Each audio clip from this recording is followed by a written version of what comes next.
इसका नाम ही real estate है। यहाँ पे जो भी है वो सच बोल रहा है। कहते हैं रियल इस्टेट मार्केट एक बहुत डिफिकल्ट मार्केट है और रियल इस्टेट मार्केट में सेल्स के वर्क में आना और भी ज़्यादा डिफिकल्ट है। तो what was the reason behind कि आप बैंकिंग सेक्टर से स्विच होकर के रियल इस्टेट में आए? जॉब करते करते आज रियल इस्टेट मार्केट में इस मुकाम पे है कि उनका खुद का एक स्टार्टअप है। देख लेंगे जो भी होगा आगे। एक्चुअल में वो ड्रीम होम होता है या फिर it's just a trap for marketing? आपके कहने पे कोई क्यों नहीं 1 करोड़ 2 करोड़ का इन्वेस्टमेंट करेगा। आज हम उनसे बात करेंगे प्रॉपर्टीज से रिलेटेड, जिसमें हम उनसे जानेंगे कि क्या है असली सच्चाई जो मार्केट में छुपाई जाती है। आप ऐसे सेल्स पर्सन बनो कि गंजे को भी कंघी बेच दो। तो अगर आप प्री लॉन्च में घर ले रहे हो तो बहुत ज़्यादा सस्ते में और फायदे में जाएंगे। अच्छा, इसके पास बजट ज़्यादा है तो मैं इसको ज़्यादा अच्छे से समझाऊँ?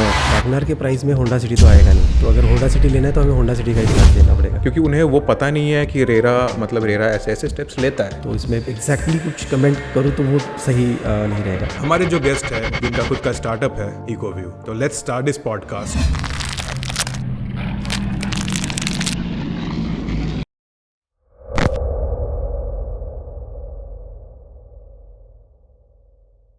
कैसे आप सर? बस बढ़िया, आप बताइए। बहुत अच्छा। तो कैसा चल रहा है अभी रियल इस्टेट में ओवरऑल वर्क?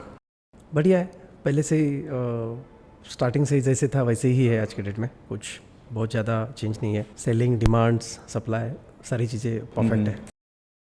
तो जैसे कि हम पहले भी ऑफ कैमरा बात कर रहे थे, Right. तो हमारा डिस्कशन चल रहा था कि आप पहले बैंकिंग सेक्टर में थे, उसके बाद आप रियल इस्टेट में आए। हाँ, तो what was the reason behind कि आप बैंकिंग सेक्टर से स्विच होकर के रियल इस्टेट में आए? जब MBA किया था उसके बाद, जब MBA के बाद में जब पहले प्लेसमेंट हुआ तो बैंकिंग आई थी कॉलेज में, तो वहाँ से बैंक में जॉब लग गई। कुछ टाइम फ्रेशर्स थे तो कुछ टाइम निकल गया। उसके बाद थोड़ा सा आइडिया आ गया कि रियल इस्टेट में थोड़ा सा सैलरीज अच्छी होती है, इंसेंटिव्स अच्छे होते हैं, तो उसकी रीज़न से फिर बैंकिंग छोड़ के रियल इस्टेट ज्वाइन कर लिया।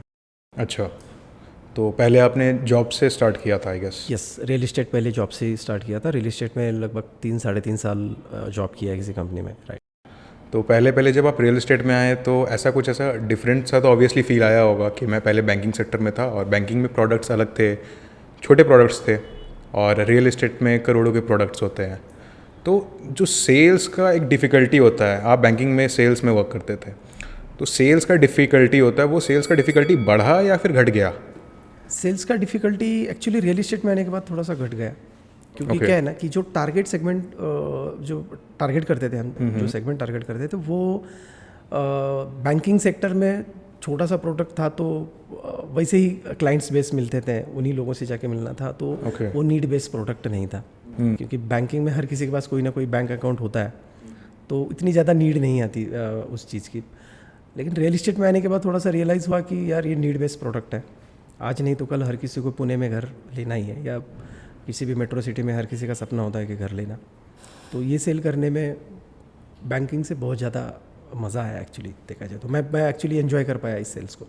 अच्छा, तो स्टार्टिंग के दौर में अगर मैं डिफ़िकल्टीज़ की बात करूँ तो रियल इस्टेट सेक्टर में स्पेशली, तो क्या वो डिफ़िकल्टीज़ थे जो आप हाईलाइट करना पसंद करेंगे? रियल इस्टेट में स्टार्टिंग टाइमिंग में जो है, तो कस्टमर का जो सेगमेंट था, जो प्रोडक्ट है, वो मिनिमम स्टार्ट ही होता था 50-60 लाख से। जब मैंने ज्वाइन किया उस टाइम पे, तो थोड़ा सा डर लगता था कि यार इतना बड़ा प्रोडक्ट अपन सेल कर रहे हैं, इतना बड़ा क्लाइंट सामने बैठा हुआ है, क्योंकि बैंकिंग और ही थोड़ा सा अलग है। तो एक थोड़ा सा वो डर स्टार्टिंग के पहले कुछ टाइम में लगता था। लेकिन जब बोलते हैं ना कि सेल्स में एक आधा जब डील क्रैक हो जाती है तो अलग लेवल का कॉन्फिडेंस जनरेट हो जाता है। बहुत ज़्यादा डिफिकल्ट नहीं था, हाँ, लेकिन स्टार्टिंग में थोड़ा सा था कि यार हम कर पाएंगे कि नहीं कर पाएंगे, ये थोड़ा वाला डर हर किसी सेल्स वाले को रहता है, तो वो मुझे भी था। तो स्टार्टिंग में पहला जब सेल्स आपने किया होगा, ऑब्वियसली डिफ़िकल्टीज़ आए होंगे? एक्चुअली मैंने जब कंपनी ज्वाइन की थी, जब जॉब ज्वाइन किया था, तो 7-8 दिन का इंडक्शन प्रोग्राम हो गया उस कंपनी में, और 1 वीक किसी सीनियर के साथ मैं फील्ड पे गया था, तो उन्होंने थोड़ा सा प्रोडक्ट्स समझा दिया, लोकेशन समझा दिए। पुणे से ही था मैं, तो बहुत ज़्यादा लोकेशन के बारे में डिफ़िकल्ट नहीं था। सीन ये रहा कि जब मैंने पहला कॉल किया, मुझे पहले कॉल में ही पहले कस्टमर ने मीटिंग दी। ओह। मेरे सीनियर्स जो थे, मेरे टीम मैनेजर थे, वो मेरे साथ आए। तो क्लाइंट वाकड़ में दोपहर के टाइम पे घर पे बैठे हुए थे, तो सीनियर्स ने थोड़ा सा डिस्कशन किया, मैं साथ में था, तो उन्होंने तुरंत कैब कर ली और बोला सर गाड़ी नीचे आई है, चलो अपन देख के आते हैं प्रोडक्ट। अच्छा। तो हम लेके गए और उस कस्टमर ने 1-2 घंटे में परचेस कर लिया, वहीं पे स्पॉट डिसीजन ले लिया। तो वहाँ से जो एनर्जी जनरेट हुई, एग्जैक्टली। तो टिल डेट पीछे मुड़ के देखा ही नहीं है आज तक। अच्छा, तो अच्छा, ये तो मतलब बहुत मोटिवेशनल चीज़ रहा होगा पहले सेल्स में ही, मतलब बहुत सही लगा, कन्वर्जन होता हुआ दिखने तो को उसके मिला। बाद कभी लगा ही नहीं कि ऐसा डर नाम की चीज़ लगी ही नहीं। जब पहले से ही आया तो स्टार्टिंग में, तो वहाँ से लेके फिर जो इंसेंटिव्स थे उसको देख के और थोड़ा ज़्यादा भागना स्टार्ट किया। ओके। तो तब फील आना स्टार्ट किया कि यार हाँ, MBA किया है अपन ने, तो एक्चुअली MBA करने का अब फ़ायदा हो रहा है। ओके। अब एक्चुअली थोड़ा सा फील आ रहा है कि क्लाइंट के साथ बैठ के लाखों की बातें हो रही है। ओके, सो फिर इको व्यू स्टार्ट करने का कब दिमाग में आइडिया आया? 1-2 साल का जब जॉब किया, 2 साल अच्छा खासा परफॉर्म किया उस कंपनी में। मार्केट में भी जान पहचान बढ़ गई थी, बन गई थी उतनी। फिर थोड़ा सा माइंड में क्लिक होना स्टार्ट हो गया कि यार अपन भी कुछ करते हैं लाइफ में, कब तक अपन जॉब करेंगे, अपन भी कुछ लोगों को जॉब दे देते हैं। ओके। तो ये एक थोड़ा सा पहले से ही माइंड में था कि कुछ करना है, अलग कुछ करना है उसके इससे। तो फिर 6 महीना सिर्फ उसके ऊपर सोचना ही स्टार्ट हुआ। बीच में कोविड आया, तो फिर कोविड आने के बाद 1-1.5 साल फिर ब्रेक हो गया कि भाई अभी टाइम नहीं है ये सब करने का, ये ऐसा सब चला। फिर एक दिन डिसाइड कर लिया, नहीं अब करते हैं, देख लेंगे जो भी होगा आगे देख लेंगे। बैंकिंग में जो सैलरी पे पुणे में दिन निकाले है, उसी सैलरी पे फिर से आएगा टाइम तो निकाल लेंगे। तो इस बेस पे फिर रिस्क ले लिया और स्टार्ट कर दिया काम। अच्छा, वैसे आप जिस पिछले कंपनी में काम करते थे उसका नाम तो नहीं लेंगे, लेकिन ऑब्वियसली जब हम किसी कंपनी में काम करते हैं तो उस कंपनीज़ के हर एक चीज़ को हम देखते हैं, चाहे वो फ्लॉज हो, चाहे वो बेनिफिट्स हो, everything. And obviously her company के अपने अपने मतलब प्रोज एंड कॉन्स होते हैं, तभी कॉम्पिटिटर्स मार्केट में आते हैं। तो अगर मैं कॉन्स की बात करूं कि ऐसा कुछ होगा ना जो वो रियल एस्टेट मार्केट में प्रैक्टिस करते हैं जो आपको अच्छा नहीं लगा और आपने सोचा कि मैं अपने स्टार्टअप में या फिर अपने जो भी मेरी कंपनी होगी उसमें मैं वो चीज़ नहीं करूँगा, तो व्हाट वाज दैट थिंग? हाँ, अभी वहाँ पे वो कंपनी छोड़ने का एक कोई और भी रीज़न था। ओके। इसमें कि हर जगह वो होता है जो इंटरनल पॉलिटिक्स, वो जो चीज़ होती है। तो वो एक मैंने माइंड में रखा था कि जब मैं स्टार्ट करूँगा, मैं सेटअप बनाऊँगा, सिस्टम बनाऊँगा, तो ये चीज़ मेरे यहाँ पे नहीं होगी और ये चीज़ मैं होने नहीं दूँगा उस केस में। तो स्पेशली बहुत सारे फ्रीडम मैं मेरे लोगों को देके रखता हूँ। ओके। हाँ, तो वो वाला उससे, हाँ डेफिनेटली उससे भी कुछ प्लस माइनस आते हैं, लेकिन उसके फ़ायदे बहुत अच्छे हैं। जब सामने वाले को तुम फ्रीडम ट्रस्ट देके काम कराते हो तो रिज़ल्ट अलग आता है। या तो वो एक माइंड में मैंने रखा हुआ था और वो मैं आज के डेट में वो ड्राइव करता हूँ। ओके। और कस्टमर्स को लेकर के कोई क्लॉज वगैरह जो आपने देखा था उधर? रियल इस्टेट में एक चीज़ हमेशा याद रखनी चाहिए मेरे हिसाब से, इसका नाम ही रियल इस्टेट है, यहाँ पे जो भी है वो सच बोलना है। ओके। अगर तुमने झूठ बोल लिया, कस्टमर कहीं ना कहीं से तो कस्टमर को पता चल जाएगा और वो आपका कस्टमर लॉस हो जाएगा, कस्टमर कॉल उठाना बंद कर देगा आपका। तो जो भी चीज़ है आपको सच ही बोलना है रियल इस्टेट में। तो ऑब्वियसली सर रियल एस्टेट में रियल रहना बहुत ज़रूरी है। बहुत ज़रूरी। क्लाइंट के साथ जितना रियल रहेंगे, he will be also stay loyal with us and हमारे से बुकिंग कराएंगे। एग्जैक्टली क्या है ना, सामने वाले का ट्रस्ट आपके ऊपर आना, क्योंकि आपके कहने पे कोई क्यों नहीं 1 करोड़ 2 करोड़ का इन्वेस्टमेंट करेगा। ओके। सामने वाले को ये लगना भी चाहिए कि हाँ, मैं जिसके साथ जा रहा हूँ या जिसके साथ मैं डिस्कस कर रहा हूँ वो सच में मुझे बेनिफिट करा के देगा। Okay. Not terms of financially कि कितना कौन सेव करके देगा या निगोशिएशन करके देगा, क्योंकि क्या है ना, 1 करोड़ का अमाउंट लेके जब कस्टमर बाहर निकलता है तो वो ये नहीं सोचता कि मैं इसमें से कितना बचाऊंगा 1 करोड़ में से, इसकी वजह से आपके पास वो कभी नहीं आएगा। अच्छा। वो ये माइंडसेट लेके आएगा कि मुझे 1 करोड़ में अच्छे से अच्छी चीज़ मिलनी चाहिए, मैं कहीं फंस ना जाऊँ, मुझे कल चल के कोई प्रॉब्लम्स फेस ना करना पड़े। तो ये सारी चीज़ें ज़्यादा कस्टमर सोचते हैं, तो इसलिए तुम्हें हर एक चीज़ तुम्हारे एंड से कस्टमर को एंड करना बहुत ज़्यादा ज़रूरी है रियल इस्टेट में। तो आपका कहने का मतलब है बेसिकली कि जो भी हमारा कस्टमर है उसको हर एक चीज़ बताओ ट्रांसपेरेंट रहो and it should be like आपको एजुकेट करना बहुत ज़रूरी है प्रॉपर्टी या जो भी चीज़ वो परचेज करे उसके बारे में। एक्चुअली आज के डेट में जो क्या डेफिनेशन है वर्क करने की लोगों की डोंट नो, बट एक्चुअली देखा जाए कि अगर आप एज अ चैनल पार्टनर आप काम कर रहे हो तो आपका बेसिक जॉब यही है कि आपको कस्टमर को एजुकेट करना है। आप सेल करने का माइंड में लेके चलोगे तो इतना इजी नहीं है। आप कस्टमर को एजुकेट करोगे तो आज नहीं तो कल वो कस्टमर आपके पास आएगा और आपके थ्रू लेगा। फिर मार्केट से कितने भी कॉल जाने तो कोई फ़र्क नहीं पड़ता। ऐसे ही मैं एक पॉडकास्ट कर रहा था, उसमें मैंने डिफ़िकल्टी के बारे में पूछा था कि आपको सेल्स में या फिर ओवरऑल रियल एस्टेट मार्केट में प्रॉपर्टी सेल आउट करने में सबसे बड़ा डिफ़िकल्टी क्या आता है। तो उन्होंने ये कहा था कि हम कोई भी कस्टमर को एक्सप्लेन करते हैं प्रॉपर्टी के बारे में, एजुकेट करते हैं। अब वो सामने वाला पर्सन इतना ज़्यादा एजुकेट हो जाता है कि वो हमारे थ्रू परचेज़ करने की जगह खुद से जाके परचेज़ कर लेता है। तो उसके कारण से वो कहते हैं वो डील मिस आउट हो जाता है। तो ऐसा भी मतलब आता है प्रॉब्लम। देखिए इसमें क्या है, ये प्रॉब्लम्स आती है, बहुत सारे लोगों को ये प्रॉब्लम्स आती है। इसमें थोड़ी सी मिस्टेक क्या हो जाती है ना अपने एंड से कि हम किसी एक पर्टिकुलर डेवलपर को लेके या किसी फ्लैट को लेके तो वो कस्टमर को हम जल्दी से जल्दी क्लोज करने की कोशिश करते हैं, हम उसको सेल करने की कोशिश करते हैं। यहाँ आपको सेल करने की कोशिश करनी ही नहीं है, आपको कस्टमर को एजुकेट करना है, आपको पूरी इन्फॉर्मेशन देनी है और उसके जो भी ट्रू फॉल्स है वो बताने हैं। तो जब कस्टमर को हर एक चीज़ का क्लेरिफिकेशन आप दोगे तो कस्टमर को आपकी वैल्यू समझ में आ जाएगी और वो आपको बाईपास नहीं करेगा।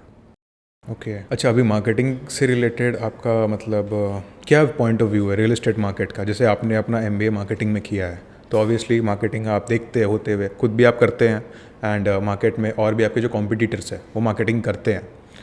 तो मार्केटिंग में आपको क्या लगता है कि are they people are doing that marketing in correct way और they are just selling dreams rather selling actual product? तभी इसमें थोड़ा सा डिफिकल्ट है, मतलब हर किसी का वे होता है वर्क करने का। तो इसमें एकदम एग्जैक्टली कुछ कमेंट करूँ तो वो सही नहीं रहेगा। तो हर किसी का वे है कि हर कोई अपने अपने हिसाब से काम करता है। तो कुछ लोग ऐसे भी हैं जो सिर्फ हायर लेवल के प्रोडक्ट सेल करते हैं, वो सिर्फ गूगल से ही काम चलाते हैं, वो फेसबुक या इंस्टा पे नहीं करते हैं मार्केटिंग।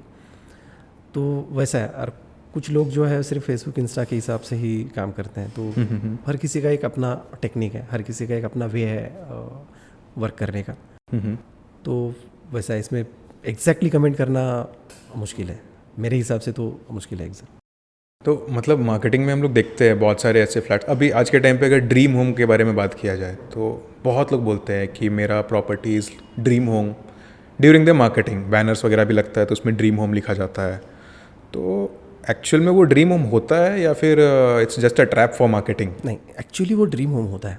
उसका रीज़न क्या है ना, ड्रीम होम क्या होता है कि देखिए यहाँ पे हर एक 500 मीटर के डिस्टेंस पे प्राइसिंग चेंज हो जाती है।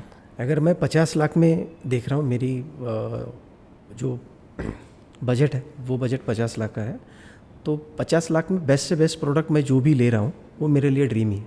और वो डेवलपर जो बना रहा है उस सेगमेंट में 50 लाख के सेगमेंट में, तो वो वाला सेगमेंट ड्रीम ही है। तो ऐसा नहीं है कि 1.5 करोड़ का प्रोडक्ट ही ड्रीम है और 50 लाख का प्रोडक्ट ड्रीम नहीं है। तो 50 लाख के जो बजट सेगमेंट कस्टमर्स हैं उनके लिए वो 50 लाख का जो प्रोडक्ट है वो ड्रीम ही है। और एक्चुअली में डेवलपर ड्रीम ही बनाते हैं, हाँ उस हिसाब से ही ये करते हैं। ये ट्रैप नहीं है एक्चुअली देखा जाए तो। ये हर किसी के फाइनेंशियल के हिसाब से, हर किसी का एक बजट होता है, उस बजट के हिसाब से वो ड्रीम है और एक्चुअली में वो ड्रीम ही है और ड्रीम ही सेल किया जाता है। क्योंकि बहुत बार ऐसा हमें सुनने को मिलता है कि जब भी कोई प्रॉपर्टी सेल आउट हो रही थी तो हमें बहुत कुछ प्रॉमिस किया गया था कि आपको ये एमिनिटीज़ मिलेंगे, ये मिलेंगे, वो मिलेंगे। एंड एक्चुअल में जब पोजीशन मिला उस प्रॉपर्टी को तो वो एमिनिटीज़ मिसिंग थे। तो बेचने टाइम तो हमें ऐसा बोल के बेचा गया बट हमें मिला कुछ और। तो ऐसे भी प्रॉब्लम्स आते हैं। तो क्या रीज़न रह सकता है, ऐसा क्यों होता है? मतलब सर ये जो है प्रॉब्लम्स पहले आते थे, आज के डेट में ये प्रॉब्लम्स नहीं आती हैं just because of RERA. Okay. तो जो गवर्नमेंट ने जो इनिशिएटिव लिया हुआ है किया है वो बहुत अच्छा है कस्टमर के हिसाब से, और हकीकत में इसका फ़ायदा कस्टमर को होता है। अच्छा। पहले इस इंडस्ट्री में होता था। वैसा देखा जाए तो कुछ टाइम पहले रियल इस्टेट इंडस्ट्री को देखने का नज़रिया कुछ अलग था। आज वो अब के डेट में वो चेंज हो रहा है। और मेरे हिसाब से एक ये भी पॉइंट है इसमें कि इतना डिमांड मार्केट में बढ़ रहा है रियल इस्टेट को लेके, और इतना कस्टमर्स या जो पब्लिक है रियल इस्टेट की तरफ मूव हो रही है। तो ये एक रीज़न है जो गवर्नमेंट ने इनिशिएटिव लेके किया हुआ है। तो आज जो आपको बोला गया हुआ है, जो आपको रिटर्न में दिया हुआ है, जो ब्राउशर में आपने उसको प्रिंट किया हुआ है, तो वो आपको देना ही है। आप उसमें कॉम्प्रोमाइज़ कर ही नहीं सकते। तो उतना इनिशिएटिव रेरा ने लिया हुआ है। अभी इसमें अभी जो रिसेंटली जो प्रोडक्ट डिलीवर हो रहा है, आप एक बार देख लीजिए, उसमें ये वाली चीज़ मिस नहीं है जो वहाँ पे बताई गई थी।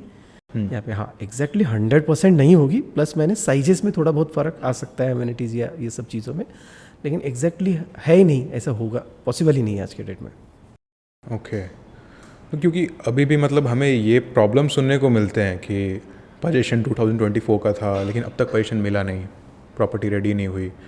तो रेरा इन सब पे एक्शन लेता है कुछ, या फिर इट्स जस्ट फॉर द सेक कि हाँ रेरा है, it's just a tick box कि हाँ मैं एज अ बिल्डर इसको टिक बॉक्स कर रहा हूँ, रेरा ने बोल दिया कि नंबर डालो, अपना जो रेरा नंबर है उसको ब्रोशर पे डालो, तो मैं डाल रहा हूँ, बाकी मैं कुछ भी करूँ रेरा कुछ नहीं कर सकता, ऐसा कुछ? ऐसा बिल्कुल नहीं है सर। रेरा बहुत कुछ कर सकता है, और रिसेंटली वो बहुत कुछ कर भी रहा है उस केस में। हाँ, तो इतना इजी पहले जितना रहा नहीं है अभी।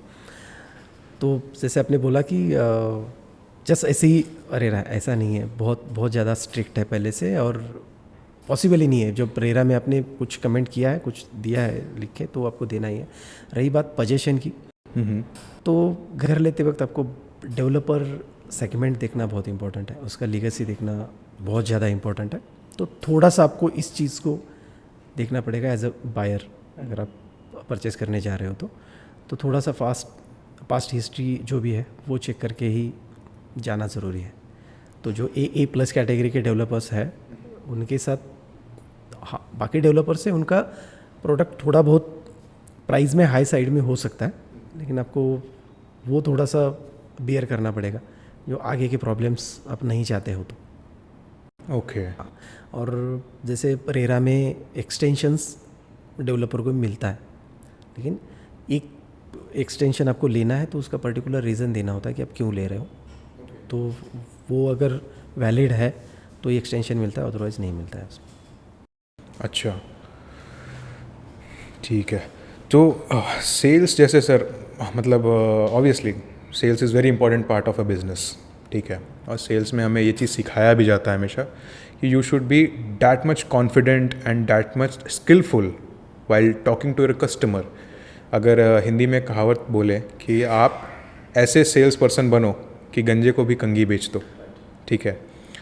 तो कभी आपके साथ ऐसा हुआ है कि आपने कोई प्रॉपर्टी किसी को सेल आउट किया हो just for the sake of sales?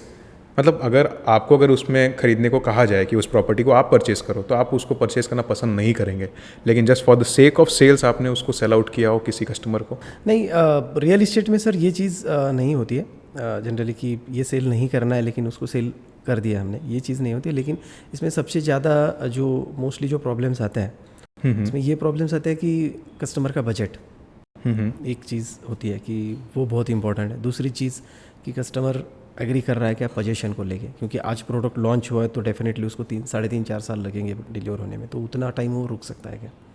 उसका जो जैसे आपने बोला कि ड्रीम होम, किसी का ड्रीम होता है कि मुझे इतना बड़ा कारपेट चाहिए, मेरा लिविंग डाइनिंग इतना होना चाहिए, बेडरूम का साइज ये होना चाहिए। तो ये कुछ चीज़ें होती है, तो उन सब चीज़ों में कभी कभी ऐसा होता है कि कस्टमर को 60 लाख में आज के डेट में 800 का ही कारपेट चाहिए, तो फिर वो रिक्वायरमेंट फुलफ़िल करने के लिए देना पड़ता है कि 800 का कारपेट है। मैं अगर खुद के लिए लेने जाऊँ तो शायद मैं वो नहीं लूँगा वो प्रोडक्ट, लेकिन कस्टमर बाकी चीज़ों पे मान ही नहीं रहा है और बजट उसका अलाउ ही नहीं करता है उसको 60 के ऊपर जाने के लिए, तो फिर 800 ही कारपेट चाहिए। तो फिर कभी कभी ये इस हिसाब से होता है, ऐसे ही जानबूझ के देना है बोल के नहीं, ये वाली चीज़ नहीं होती है। मोस्टली अभी एज ए चैनल पार्टनर है तो हमारा भी रेरा है, एग्ज़ाम्स होती है, सारी चीज़ें सर्टिफिकेशन होता है, तो ये सारी चीज़ें होती है, तो मैं भी उतना ही उसमें जिम्मेदार हूँ कि जो मैं सेल कर रहा हूँ वो सारी चीज़ें, जो मैं कस्टमर से बोल रहा हूँ वो सारी चीज़ें डेवलपर के एंड से कंफर्म होनी चाहिए। तो जितना डेवलपर रिस्पॉन्सिबल है उतना एज अ चैनल पार्टनर मैं भी रिस्पॉन्सिबल हूँ। ओके, ये तो सर आपका थॉट हुआ, मतलब आप एज अ पर्सन इस चीज़ को मान के चलते हैं कि ये मुझे I should not do that with my customer. But कहते हैं सर कि हर सिक्के का दो पहलू होता है, and there is positive and negative both. तो ये तो आपका पॉजिटिव साइड हुआ, लेकिन अगर ओवरऑल रियल एस्टेट मार्केट का नेगेटिव साइड के बारे में बात किया जाए तो what are the things which you see as a property consultant in market is currently like active? ये आज के डेट में क्या होता है ना सर, किसी भी चीज़ का शॉर्टकट्स नहीं होता है। अगर तुम्हें रियल इस्टेट में करना है तो यहाँ पे शॉर्टकट्स चलते ही नहीं है। बहुत सारे लोग आते हैं, स्टार्ट करते हैं, शॉर्टकट्स ये होती है कि चलो मिल गया कस्टमर को जो ले रहा है चिपका दो और निकल जाओ। फिर उसके बाद जैसे एग्रीमेंट हो गया, सारी चीज़ें हो गई, तो उसका फ़ोन ही रिस्पॉन्ड नहीं कर रहा है, उसके जो प्रॉब्लम्स आ रहे हैं उसको अपन जाके हेल्प आउट नहीं कर रहा है। तो यहाँ पे उन्हीं का प्रोडक्टिविटी आगे आगे चल के सेल जो है वो कम हो जाएगा, तो वो उनका इफेक्ट आएगा। और ये चीज़ें होती है मार्केट में, इसको अपन 100% डिनाई नहीं कर सकते। तो अभी जो रियल एस्टेट का मार्केट है, जैसा आप बता रहे कि रेरा बहुत एक्टिव हो चुका है और रेरा हर एक चीज़ों पे ध्यान रखता है, बारीकी से ध्यान रखता है।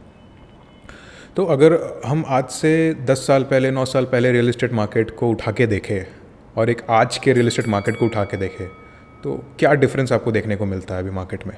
सर आज के डेट में रियल इस्टेट मार्केट 100% क्लाइंट की साइड से है। ओके। पहले के टाइम पे ये था ही नहीं उस केस में।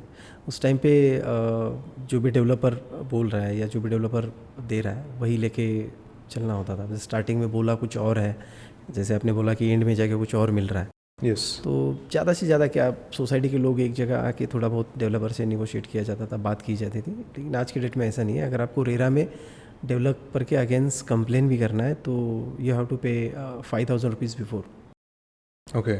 तो उसके बाद जाके गवर्नमेंट उससे इनिशिएटिव लेगी, क्योंकि आप 5,000 पे करके अगर कंप्लेन कर रहे हैं तो डेफिनेटली उतना सीरियस है वो चीज़, और उस इतनी स्पीड से उस पर एक्शन लिया जाएगा।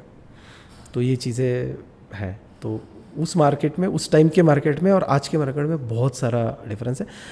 फ़िलहाल 8-9 साल पहले जो चैनल पार्टनर वाला जो कंसेप्ट है ये भी बहुत कम था उस टाइम पे। जैसे प्रोजेक्ट दिख रहा है तो अकेले ही क्लाइंट्स ढूंढते थे और लेते थे, तो कोई होल्ड नहीं था रियल इस्टेट इंडस्ट्री पे। तो रेरा आने के बाद बहुत सारे चेंजेस आए हैं इसमें। अच्छा, वैसे रेरा का अभी लेटेस्ट का जो अपडेट चल रहा है उसमें मतलब हम देखते हैं कि रेरा एग्जामिनेशन लेता है। Like if you want to become a channel partner, आपको एग्ज़ाम देना पड़ेगा, रेरा आपको सर्टिफाई करेगा, then only you can operate in market. तो इज़ इट गुड और is it bad? What do you think? ये बहुत अच्छा है सर। ओके। क्योंकि मैं एज अ चैनल पार्टनर हूँ, मेरे कॉम्पिटिटर्स मार्केट में बढ़ेंगे इसके लिए नहीं बोल रहा हूँ। जो कोई भी रियल इस्टेट में आ रहा है तो इस इंडस्ट्री को आप एज एन प्रोफेशनल देख लीजिए।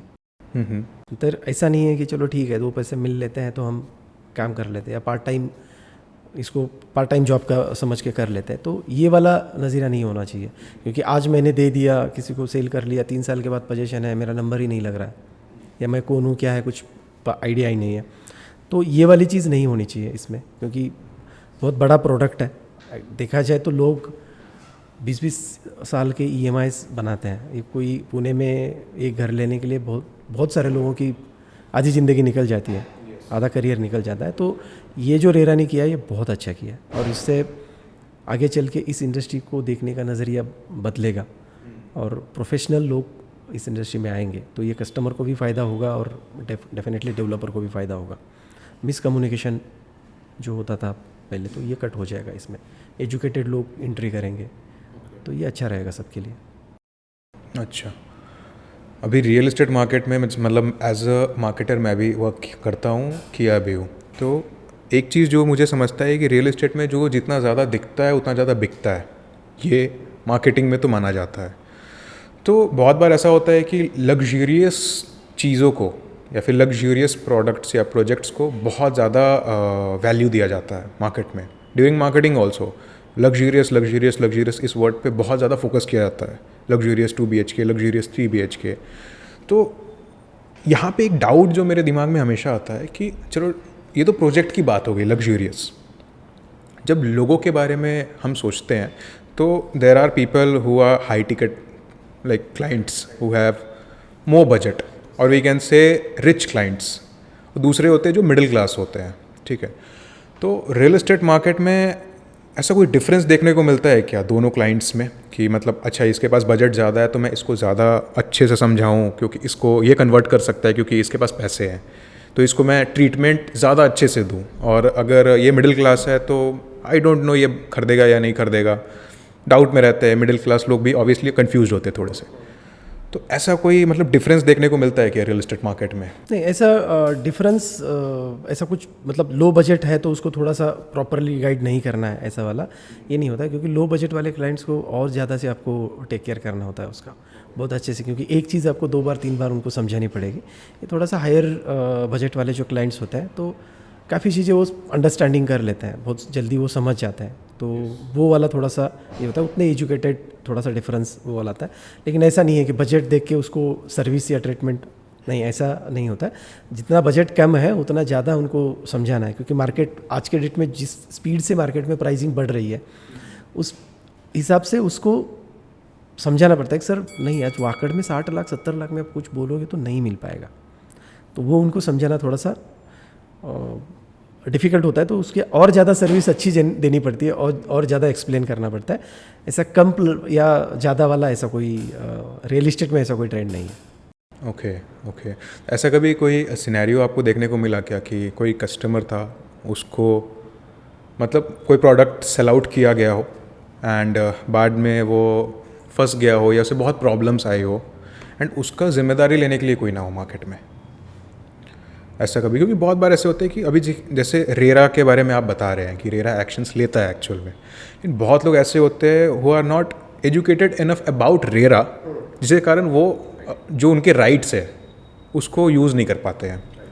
किसी बिल्डर ने चीट भी किया तो वो कुछ कर ही नहीं पाते क्योंकि उन्हें वो पता नहीं है कि रेरा मतलब रेरा ऐसे ऐसे स्टेप्स लेता है। तो ऐसा कभी कोई सिनेरियो आपको देखने को मिला क्या? बहुत बार होता है सर ये वाले कि इसमें कि कस्टमर को पता ही नहीं है कि क्या करना है, कि जाके तो ले लिया, अभी थोड़ा सा स्टार्टिंग में मन हुआ, पता नहीं थी कुछ चीज़ें तो उन्होंने ले लिया और बाद में लगता है कि नहीं ये हमें थोड़ा बहुत, तो अगर उनको पता है तो इजीली वो चीज़ें हैंडल हो सकती है। अगर कस्टमर को नहीं पता तो देखिए सर, टू बी ऑनेस्ट अगर मैं आपको बोलूँ तो रियल इस्टेट में जो भी सेल्स पर्सन है या मैं हूँ या अदर साइड है, तो यहाँ पे सेल करने का टारगेट है या कैंसिलेशन का टारगेट नहीं है। एक बार सेलिंग हो गई तो मैंने सेल कर दिया, मुझे कल से दूसरा कस्टमर सर्च करना है, तो वो वाला होता है। तो उसमें फिर आप कैसे आपकी सिस्टम वर्क करती है, आपकी क्या पॉलिसीज़ है आफ्टर सेल्स एंड सर्विसेज, तो वो उस पर आ जाता है चीज़ कि आप उसके बाद कस्टमर को कैसे ट्रीटमेंट करते हो। ओके सर, प्री लॉन्च को लेकर के मतलब मार्केट में क्या ट्रेंड चालू है? जैसे कि पहले के टाइम पे हमें प्री लॉन्च से रिलेटेड कुछ चीज़ें ज़्यादा देखने को मिलती नहीं थी रियल इस्टेट में, ठीक है। अभी के टाइम पे प्री लॉन्च को बहुत ऐसे धमाकेदार बनाया जाता है एंड उसमें ये चीज़ बताया जाता है कि प्री लॉन्च में अगर आप कोई प्रॉपर्टी परचेज़ करोगे तो आपको वो कम पड़ेगा, बाद में उसका रेट बढ़ जाएगा। तो ये एक्चुअल में होता है या फिर just for the marketing purpose ये ऐसा चल रहा है? सर ये एक्चुअल में होता है। प्री लॉन्च में ये जो चीज़ें हैं जो आप बोल रहे हो कि प्राइसिंग का जो डिफरेंस आता है, ये बहुत ज़्यादा लेवल पे आता है। आज के डेट में प्री लॉन्च जिस तरह से चल रहा है उसके इसमें जैसे कोई प्रोडक्ट लॉन्च होता है तो 3 to 4 मंथ्स में वो 100% सोल्ड आउट हो जाता है। तो प्री लॉन्च में 2-3 चीज़ों का डेफिनेटली बेनिफिट होता है। एक तो आपका इन्वेंट्री आपको अच्छे से मिलती है, इन्वेंट्री चॉइस मिल जाती है। दूसरी चीज़ आपको प्राइसिंग में 101% कम मिलता है, क्योंकि क्या है ना, जो मेरा ऑब्जर्वेशन है या मुझे जिस हिसाब से लगता है कि कोई भी प्रोडक्ट अगर डेवलपर लॉन्च करता है, कोई एक प्रोजेक्ट लॉन्च कर रहा है डेवलपर, तो उसने पूरा एज अ कमर्शियल कैलकुलेशंस वो पूरे प्रोजेक्ट को लेके किए हैं उन्होंने। तो डेवलपर ने अगर पकड़ के चलिए कि 4 बिल्डिंग्स लॉन्च की है, उस प्रोजेक्ट में 4 बिल्डिंग है, तो वो पहले 1 या 2 बिल्डिंग लॉन्च करेगा प्री लॉन्च में। तो प्री लॉन्च में वो कुछ जो प्राइस रेंज है वो कम रखेगा, तो उसका कुछ बेंचमार्क रखेगा, तो कम प्राइस में देगा, बिकॉज कि डेवलपर को भी इनिशियल स्टेज में फंडिंग की ज़रूरत होती है। पहले कुछ सेल हो जाएगा तो उसको वहाँ से अमाउंट मिल जाएगी, बायर के साइड से पैसा आ जाएगा, तो कम पैसे में जो आज सेल किया हुआ है तो उसका एवरेज आउट किया जाता है बाकी जो 2 बिल्डिंग्स बची है उसमें। हाँ, तो उसका प्राइस बाकी 2 बिल्डिंग्स का प्राइस हायर साइड में जाएगा, क्योंकि स्टार्टिंग में जो डेवलपर को चाहिए वो वाला पर्टिकुलर सेल मिल गया, जो काम स्टार्ट हो जाएगा, सारी चीज़ें प्रोजेक्ट कंप्लीशन तक जाएगा, बचा हुआ है उसमें जो पहले स्टार्टिंग में कम दिया है उसमें बचे हुए इसमें से वो बेनिफिट निकाल के लेना। तो अगर आप प्री लॉन्च में घर ले रहे हो तो बहुत ज़्यादा सस्ते में और फ़ायदे में जाएंगे। अगर आप नियरिंग पोजीशन में या लॉन्च होने के 1 साल बाद 1.5 साल बाद अगर आप परचेस करने जा रहे हो तो डेफिनेटली प्राइसिंग रेंज में बहुत ज़्यादा जो कैलकुलेशंस होते हैं कि अगर मैं पुणे में घर ले रहा हूँ तो मेरा पहला घर है, तो मुझे रेंट भी देना है, प्री EMI भी देना है। रेंट और प्री EMI की अमाउंट आप कैलकुलेट करके बजट में ऐड करके भी जाओगे नियरिंग पोजीशन लेने तो उससे कहीं ज़्यादा आप अमाउंट डेवलपर को देते हो। ओके। तो ये डिफरेंस है सर। ये कोई मार्केटिंग स्ट्रैटेजी या सिर्फ बोलने के लिए नहीं है, आज के डेट में हकीकत है। ओके। तो सर मुझे मतलब ये कॉन्सेप्ट नहीं समझा कि तो फिर प्री लॉन्च करते क्यों है। मतलब अभी आपने बताया कि उसमें आपको प्रॉपर्टी सस्ते में मिल जाएगा, ठीक है, तो इट मीन्स जो डेवलपर है वो कम रेट में या फिर कह सकते हैं कि कम प्रॉफिट बचा करके प्रॉपर्टी सेल आउट कर रहा है। कल को तो जब वो प्रॉपर्टी बनाने के बाद से या फिर आफ्टर प्री लॉन्च जब वो सेल करेगा तो उसको ऑब्वियसली प्रॉफिट ज़्यादा मिलेगा क्योंकि वो ज़्यादा रेट पे बेचेगा। तो फिर प्री लॉन्च का कॉन्सेप्ट क्यों आया बीच में? देखिए, प्री लॉन्च का कंसेप्ट आने का रीज़न ये है ना कि आज के डेट में अभी किसी भी इंडस्ट्री को आप देखेंगे ना तो हर कोई मिनिमम प्रॉफिट पे ही खेल रहा है। तो जितनी देर डेवलपर सेल करते वहाँ बैठेगा उतना ज़्यादा जो एक्सपेंस है वो भी बढ़ेगा डेवलपर का।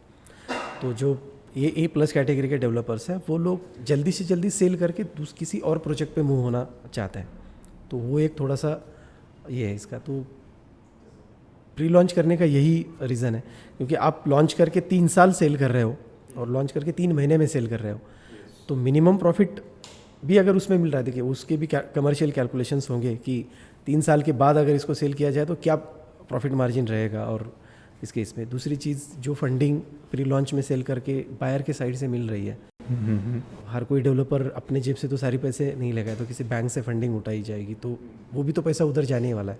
आपका मार्केटिंग पे भी तो खर्चा होगा। जो आज के डेट में जो लीड जनरेशन जा रही है वो कितने अमाउंट में जा रही है, डेफिनेटली यू नो दैट कि कितना खर्चा उसमें लगता है। बाकी सेल्स ऑफिस है, सैलरीज है, वो सारी चीज़ें उतने 3 साल तक बढ़ेगी तो प्रॉफिट मार्जिन अगेन उसी इसमें बहुत ज़्यादा डिफरेंस नहीं आएगा उसमें।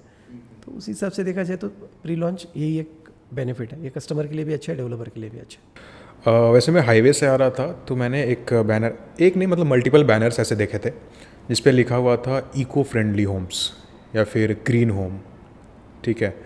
तो मुझे ये समझा नहीं कि लैंड इज़ लिमिटेड, जैसे आपने कहा कि पुणे का लैंड पार्सल बढ़ रहा है, ठीक है, कहीं ना कहीं हम जो ग्रीनरी है ऑब्वियसली उसे कट आउट करके और उसके बाद से फिर वहाँ पे प्रॉपर्टीज़ बना रहे हैं, तो फिर ये इको फ्रेंडली कैसे हो रहा है? मतलब eco friendly and green home कुछ समझा नहीं, मतलब वो अभी देखिए सर, इसमें क्या है ना कि इको फ्रेंडली या ग्रीन जो होम्स अपने बोला इसमें कि आज के डेट में आपने बोला कि अभी लैंड पार्सल बहुत कम हो रहा है कि सिटी साइड में कुछ जगह ही नहीं है। तो जो पुरानी वाली सोसाइटीज़ है उसके कंपैरिजन में अभी जो नई सोसाइटीज़ बन रही है उसमें जो एमेनिटीज़ दी जा रही है, तो आप सुबह उठ के रोड पे जॉगिंग करने के लिए नहीं जा सकते। एक रिस्क है, वो एक रिस्क है कि उसके इससे तो आपकी सोसाइटी में ये सारी चीज़ें आपको बना के दी जा रही है। थोड़ा वीकडेज़ में या वीकेंड पे आप कहीं और गार्डन में चले जाए तो आसपास में ऐसे कुछ खास गार्डन्स है ही नहीं, पब्लिक गार्डन्स, तो अपनी सोसाइटी में वो सारी चीज़ें बना के वो लोग दे रहे हैं। तो अभी वो इको फ्रेंडली या ग्रीनरी जो आप बोल रहे हो, ग्रीनरी जिस हिसाब से बोल रहे हो उस हिसाब से शायद नहीं है उतनी बड़ी, लेकिन जितनी भी लैंड पार्सल है उसमें ज़्यादा से ज़्यादा देने की कोशिश की जा रही है। और आज के डेट में कस्टमर का भी एक देखने का नज़रिया बदल गया है कि मैं अगर आज 60 लाख दे ही रहा हूँ तो मैं और थोड़ा सा बजट बढ़ाता हूँ और थोड़े अच्छे लग्जरी सेगमेंट में जाता हूँ। तो लग्जरी सेगमेंट में जाना है तो फिर ये ग्रीनरी और इको फ्रेंडली ये सारी चीज़ें, वहाँ पे एमेनिटीज़ ज़्यादा रहेगी, ओके, लग्जरी एमेनिटीज़ रहेगी। तो वो एक चीज़ें आज के डेट में बहुत सारे प्रोडक्ट्स में आ रही है, बहुत सारे डेवलपर्स ये चीज़ दे रहे हैं। जो कारपेट एरिया के साथ साथ आपको सोसाइटी में क्या मिल रहा है उसको भी, उसके ऊपर भी बहुत ज़्यादा फोकस है, बायर्स का भी फोकस है और डेवलपर का भी फोकस है उस चीज़ पे। ओके। तो आपने एक चीज़ कहा कि अगर किसी को लग्जरियस प्रॉपर्टी परचेज़ करना है तो उसे अपना बजट बढ़ाना होता है एंड ऑब्वियसली लग्जरियस जो प्रोजेक्ट्स होते हैं वो बहुत एक्सपेंसिव आते हैं. बट मैंने बहुत सारे ऐसे एडवर्टीज़मेंट्स देखे हैं अफोर्डेबल होम्स, उसके साथ साथ लग्जरियस भी वर्ड यूज़ होता है. तो इज़ अ मार्केटिंग गिमिक या फिर मतलब कैसे पॉसिबल है? आपने कहा कि लग्जरियस होम मतलब आपको बजट बढ़ाना पड़ेगा एंड बैनर में हम लिखते हैं affordable homes with luxurious property, तो व्हाट्स दैट रीज़न? देखिए, इसके ऊपर एक बढ़िया सा एग्जांपल ले सकते हैं अपन कि वैगनार के प्राइस में होंडा सिटी तो आएगा नहीं. तो अगर होंडा सिटी लेना है तो हमें होंडा सिटी का ही प्राइस देना पड़ेगा. लेकिन जो नया वाला वैगनार आया है उसमें स्पेस बढ़ा दिया गया है, तो वो बजट सेगमेंट में लग्जरियस है. तो आपके बजट रेंज में लग्जरीज दिया गया है, तो शायद थोड़ा सा कारपेट ज़्यादा दिया है. उस सेगमेंट में, बजट सेगमेंट वाले, इसमें बहुत ज़्यादा एमिनिटीज़ नहीं होती है, तो उसमें एडिशनल एमिनिटीज़ आपको देने की कोशिश की गई है. तो यही उसका ये है. तो उसमें अगर लग्जरियस बोला गया है तो उसमें कुछ ना कुछ चीज़ें लग्जरियस आपको एड ऑन मिल रही है जो पहले नहीं मिलती थी, जो अब आज डेवलपर ने देने की कोशिश की है. तो वो उसमें कुछ ना कुछ तो ऐड ऑन होगा, तभी जाके ये सारी चीज़ें, या जब होर्डिंग्स आप देखते हैं तो जो वर्ड्स वो यूज़ कर रहे हैं उसके पीछे है रीजंस है, वो प्रोवाइड भी कर रहे हैं. तो एक डाउट है मेरा जो मैं आपसे क्लियर करना चाहूँगा. मार्केट में रियल एस्टेट जो मार्केट है, इस मार्केट में बहुत सारे ऑनलाइन प्लेटफॉर्म्स हैं, लेकिन क्या ऐसा रीज़न है कि वो ऑनलाइन प्लेटफॉर्म स्टिल फेल कर रहे हैं रियल एस्टेट मार्केट में? सर देखिए, क्या है ना कि हर कोई कस्टमर को परचेस करने से पहले ना ये थोड़ा सा प्रोडक्ट ज़्यादा प्राइस का है, बड़ा प्रोडक्ट है, तो इतना इजीली कस्टमर ट्रस्ट नहीं करेगा जो ऑनलाइन ही देख लिया और सब कुछ पसंद आ गया और ऑनलाइन ही अपन कुछ टोकन करते हैं, बुकिंग करते हैं या गो हेड करते हैं. ये पॉसिबल नहीं हो पाएगा, क्योंकि कुछ क्लाइंट्स होते हैं ऐसे भी कि ऑनलाइन ही जूम कॉल पे प्रेजेंटेशन दिया, क्लाइंट ने वहीं से बुकिंग कर ली, क्लाइंट एग्रीमेंट को आ गया. ये बहुत रेयर केसेस होती है. लेकिन जो ऑनलाइन कस्टमर जो भी प्लेटफॉर्म पे जाके देख रहा है, वहाँ पे देखने में और एक्चुअल जाके लोकेशन देखने में बहुत सारा डिफरेंस होता है सर इसमें. कि वाकड़ ब्रिज से 5 मिनट के डिस्टेंस पे है, तो एग्जैक्टली 5 मिनट के डिस्टेंस कितना है, वहाँ पे आजू बाजू का डेवलपमेंट क्या है, रोड बनी हुई है या नहीं बनी हुई है, आजू बाजू में क्राउड कैसा रहता है, रोड सैंक्शन है या जैसा अप्रोच है, तो वो सारी चीज़ें होती है. आपको सिर्फ प्रोडक्ट की इन्फॉर्मेशन ऑनलाइन मिलेगी, वो भी सारी इन्फॉर्मेशन नहीं मिलती है, थोड़ी बहुत इन्फॉर्मेशन आपको वहाँ आके ही लेनी होती है. तो कस्टमर भी थोड़ा सा जो फेयर रहता है उनके भी मन में रहता है कि भाई इतनी अमाउंट अपन इन्वेस्ट कर रहे हैं तो थोड़ा सा प्रॉपरली देख के ही किया जाए. या एग्जैक्टली. तो उसकी वजह से ये जो इतना सारा सब कुछ ऑनलाइन होने के बाद भी जो फेल हो रहा है, तो उसका ये भी रीज़न है. हाँ, तो ये रियल इस्टेट में इतने जल्दी नहीं होगा, शायद आ सकता है, ये टाइम भी आएगा. जैसे अभी AI टेक्नोलॉजी आई है, तो ऐसा कुछ अलग आ जाएगा रियल इस्टेट में भी कल चल के, कि कस्टमर को घर से बाहर आने की ज़रूरत ही ना पड़े. आज के डेट में तो नहीं है, इसको टाइम लगेगा शायद. लेट्स से आपको कोई प्रॉपर्टी परचेज करना है, okay, and obviously you are a property consultant, तो यू नो कि क्या क्या चीज़ें देखनी चाहिए हमें प्रॉपर्टी परचेज करने से पहले. तो अगर मैं 5 पॉइंट्स के बारे में आपसे पूछूं कि अगर आपको कोई प्रॉपर्टी परचेज करनी है, तो आप कौन से ऐसे 5 पॉइंट्स होंगे जो आप देखोगे एक प्रोजेक्ट में? मैं सबसे पहले डेवलपर कौन है, क्या लीगेसी है उनकी, वो वाली पॉइंट देखूंगा. दूसरी चीज़, मैं हमेशा कस्टमर को भी बोलता हूँ कि प्रॉपर्टी लेते वक्त इतना बड़ा प्रोडक्ट आप ले रहे हो तो आपको कॉम्प्रोमाइज़ तो करना ही पड़ेगा, लेकिन किस चीज़ में कॉम्प्रोमाइज़ करना है और किस चीज़ में नहीं करना है, ये बहुत ज़्यादा इंपॉर्टेंट होता है. तो अगर 5 पॉइंट में से देखा जाए तो ये पहली चीज़ रहेगी कि डेवलपर, इसमें कॉम्प्रोमाइज़ नहीं करना है. दूसरा चीज़ कि आप कौन से लोकेशन पे ले रहे हो, इसमें भी आपको बिल्कुल कॉम्प्रोमाइज़ नहीं करना है. तीसरी चीज़, चॉइस. आपका एक, हर किसी का एक ये होता है कि मुझे इस फ्लोर पे लेना है, इस फेसिंग में लेना है, इसमें कॉम्प्रोमाइज़ नहीं करना है. तो ये 2-3 चीज़ें कॉम्प्रोमाइज़ आपको करना होगा. उसमें से ये 2 पॉइंट है, आप कॉम्प्रोमाइज़ इसमें ज़रूर कर लीजिए. थोड़ा बहुत तो कॉम्प्रोमाइज़ हो ही जाता है इसमें. पोजीशन टाइमलाइन, अगर कोई डेवलपर 3.5 साल में दे रहा है आपको, लेकिन प्रॉपर्टी आपको बहुत पसंद आई है, आपकी सारी रिक्वायरमेंट वहाँ पे फुलफ़िल हो रही है, ये रिक्वायरमेंट फुलफ़िल नहीं हो रही है पोजीशन की, आपको कहीं और जगह पे प्रॉपर्टी मिल रही है लेकिन वो 2 साल में मिल रही है, उसका पोजीशन 2 साल में मिल रहा है, लेकिन उसमें आपको लोकेशन या चॉइस ये सारी चीज़ें कॉम्प्रोमाइज़ करनी पड़ रही है। तो मैं सजेस्ट करूँगा कि आप पोजीशन कॉम्प्रोमाइज़ कर लीजिए, 3.5 साल का ही पोजीशन ले लीजिए वो वाले इसमें। दूसरी चीज़ जो चॉइस होती है वो वाले चॉइस में। दूसरा है कि बजट, अगर कोई चीज़ आपका बजट 70 लाख का है, उसके ज़्यादा अलाउ नहीं कर पा रहा है और आपको सारी ये जो चीज़ें हैं वो फिट हो रही है, जहाँ की प्रोडक्ट 70 to 73, 74 के आसपास जा रहा है, तो थोड़ा बहुत इतना किया है, थोड़ा बहुत और स्ट्रेच करके आपको आप जो पसंद आया उसी इसमें जाना चाहिए जहाँ पे ये सारी चीज़ें हो रही है। तो पोजीशन में और बजट में थोड़ा बहुत कॉम्प्रोमाइज़ हमेशा रखना चाहिए, क्योंकि इतना टाइम निकल गया तो 1-1.5 साल के पोजीशन का जो भी टाइम है वो भी निकल जाएगा। लेकिन एक बार अगर आप फ्लैट परचेस करते हो तो उसके बाद उसको चेंज करना इतना इजी नहीं है जितना कि ये पोजीशन वाला टाइम आप मैनेज कर पाओगे। बजट 2-4 लाख से आप खींच रहे हो, वो 3 साल 4 साल में मैनेज हो जाएगा। लेकिन जो चीज़ पसंद आई थी वो 2-4 लाख से छोड़ दी और जिसमें थोड़ा बहुत कॉम्प्रोमाइज़ करके या मन मार के ले लिया हमने, तो उसको चेंज करना इतना आसान नहीं होगा। तो मेरे साइड से ये, मैं अगर लूँगा तो मैं ये देखूँगा।